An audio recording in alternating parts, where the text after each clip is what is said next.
안녕하십니까, 김병기 강사입니다. 자, 우리가 오늘 다뤄보게 될 부분은 5회차의 85가 되겠습니다. 자, 111번 문제부터 저와 함께 다뤄보시도록 하실게요. 자, 111번 문제의 선택지를 보시면 어형 문제라는 거는 뭐 큰 어려움 없이 여러분들이 파악하실 수가 있습니다.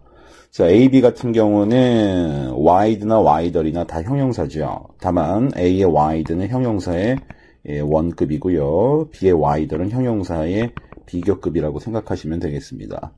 원급이냐 비교급이냐 급의 형태에만 차이가 있을 뿐이고 결과적으로는 형용사입니다. 자, C하고 D를 보시게 되면 공통적으로 widely가 나와 있거든요. 부사죠. 자, 다만 more widely라고 하면은 이제 부사의 비교급이고, 자, most가 붙어서 most widely라고 얘기하면은 이제 부사의 최상급이다라고 생각을 하시면 되겠습니다.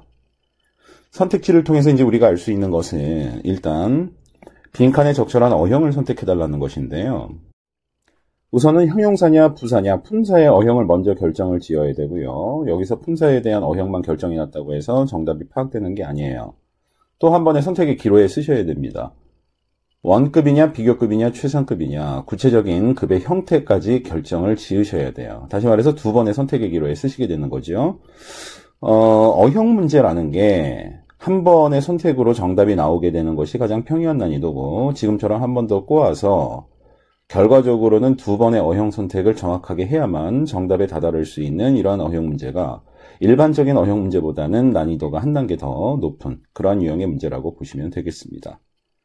자, 우선 빈칸 앞쪽을 보시게 되면은요, The Second이라는 서술가 나와 있어요. 빈칸 뒤쪽에는 Distributed Magazine이라는 말이 나와 있습니다. 자, magazine은 잡지를 뜻하는 명사입니다. 자, 이 magazine이라는 명사 앞에는요, distributed이라는 과거 분사 형태가 자, 명사를 수식해주는 결과적으로 형용사 역할을 하고 있는 거죠. 자, 형용사는 누가 수식합니까? 부사가 수식하죠. 따라서 이 형용사 바로 앞에 나와 있는 이 빈칸 자리는요, 부사가 위치해야 되는 자리겠구나라는 것을 판단할 수가 있습니다. 그럼 품사의 어형은 결정이 났어요. A하고 B는 정답이 될 수 없습니다. 형용사이기 때문에. 자, 그러면 C하고 D가 widely라는 부사 어형이 나와 있기 때문에 자, 정답은 C 아니면 D 둘 중에 하나가 되는 것인데, 자, 이때 우리가 이 문제를 풀 수 있는 가장 결정적인 단서로서 우리가 간과해서는 안 되는 것이 바로 The Second이라는 서수가 되겠습니다. 자, 그러면 빈칸 뒤쪽에 나와 있는 Distributed Magazine에 이때 distribute이라는 말은 유통시키다라는 뜻을 지니고 있는 동사이니까 distributed magazine이라고 얘기하면은 유통되고 있는 잡지를 뜻하는 말이 되겠네요. 자, 그리고 앞에 빈칸은 기본적으로 widely라는 부사가 들어가야 된다는 건 우리가 알고 있거든요. widely는 넓게, 널리 이런 의미를 가지고 있는 부사어휘죠. 그럼 widely distributed magazine이라고 얘기하면은 널리 유통되고 있는 잡지란 말이에요. 그런데 두 번째로 널리 유통되고 있는 잡지인 거죠. 앞쪽에 여러분들도 아시다시피 The Second이라는 서수가 나와 있기 때문에 자, 두 번째로 널리 유통되고 있는 잡지다 이렇게 이해를 하시면 되겠습니다. 물론 이제 그 잡지 이름은 앞에 나와 있죠. World Economy라고. 자, 그리고 중요한 것은 여러분들 문미에 보시면은 In the United States and Canada라고 해서 북미 대륙 전역을 지칭하고 있는 전치사구가 나와 있거든요. 북미 대륙 전역에 얼마나 많은 잡지들이 존재하겠습니까? 그 많고 많은 잡지들 중에서 두 번째로 널리 유통되고 있는 잡지가 바로 월드 에코노미란 말이죠. 자, 이를 통해서 우리가 알 수 있는 것은 비교 대상이 최소한 셋 이상이라는 것을 알 수가 있는 거예요. 비교급이라는 거는 상대 비교이기 때문에 제가 비교 대상이 둘이라고 말씀을 드렸죠.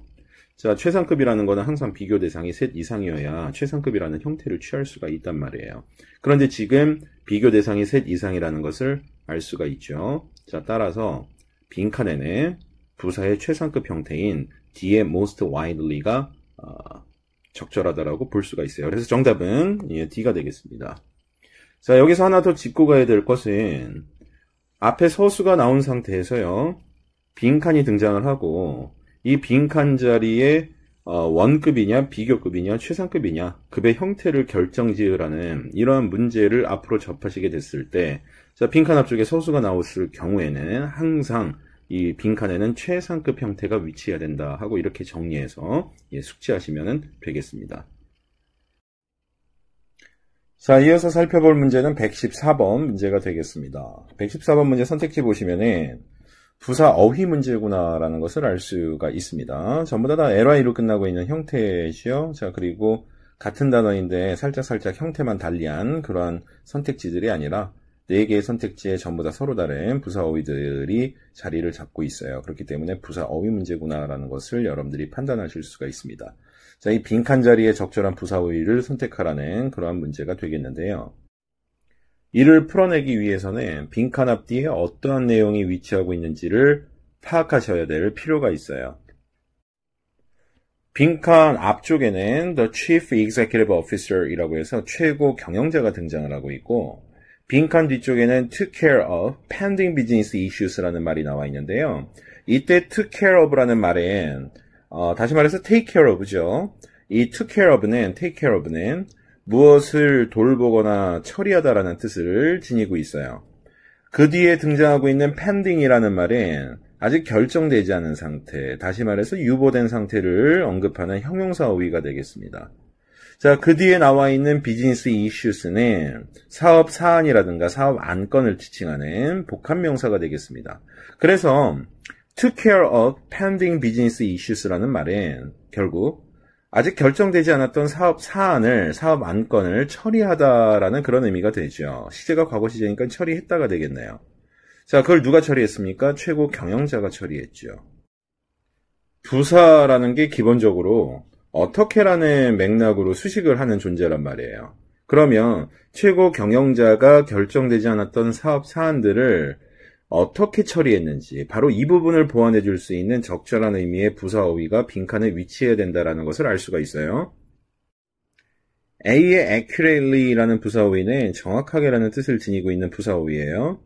한치의 어긋남도 없거나 한치의 오차도 없는 어떤 그러한 정확함을 의미하는 부사라고 보시면 되겠습니다. 자, B의 increasingly라는 부사 어휘는요, 점점, 점차 이런 의미를 지니고 있는 부사 어휘가 되겠고요. C의 meticulously라는 부사 어휘는 신중하게 혹은 꼼꼼하게라는 뜻으로 사용이 되는 부사 어휘가 되겠습니다. 마지막으로 D의 correctly는 올바르게라는 뜻을 지니고 있는 부사 어휘인데요. 기본적으로 correct라는 말이 동사로 쓰이든 형용사로 쓰이든 일단 기본적으로 잘못된 것을 혹은 틀린 것을, 오류가 있는 것을 바로잡아서 올바르게 만들어서 간다라는 의미를 지니고 있어요. 그런데 빈칸에 들어가야 될 부사 어휘는 앞에서도 우리가 정리했듯이 최고 경영자가 아직 결정되지 않았던 사업 안건들을 어떻게 처리했는지 이 부분을 보완할 수 있는 말이어야 되고, 업무 처리와 관련해서 쓰일 수 있는 의미의 부사 어휘여야 된단 말이에요. 자, 그럼 아직 결정되지 않았던 그러한 사업적 사안들을 최고 경영자는 어떻게 처리했겠습니까? 그러한 사업적 사안이라는 것은 신중하고 꼼꼼하게 처리해야 되는 성질일 것이라고 할 수가 있어요. 그렇기 때문에 빈칸 자리에는 신중하게, 꼼꼼하게라는 뜻을 지니고 있는 부사 어휘인 C의 meticulously가 적절하다라고 할 수가 있죠. 자, 더군다나 신중하게, 꼼꼼하게라는 이러한 의미의 부사 어휘는 업무 처리와 관련해서도 굉장히 궁합이 잘 맞는 어휘라고 볼 수가 있어요. 그렇기 때문에 뭘로 보나 114번 문제의 정답은 C의 meticulously가 정답이겠구나라는 판단을 내릴 수가 있겠습니다.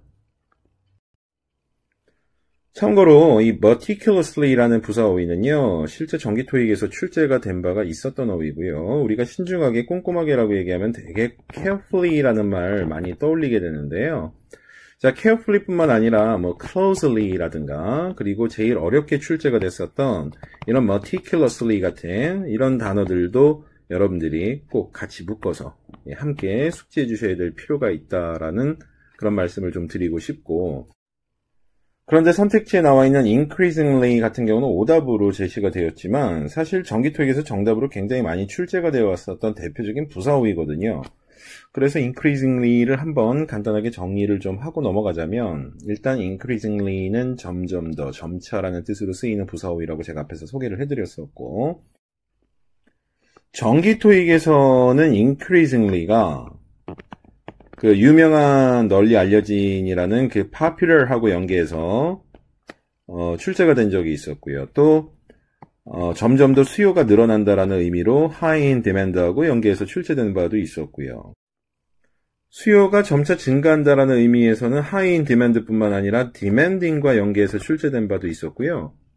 그 다음에 점점 더 비용이나 요금이 비싸진다라는 의미와 관련해서 costly와 함께 출제된 바도 있었고요. 그 다음에 점점 더 경쟁이 치열해지는 상태를 표현하고자 이 comparative라는 형용사와 연계돼서 출제된 바도 있었습니다.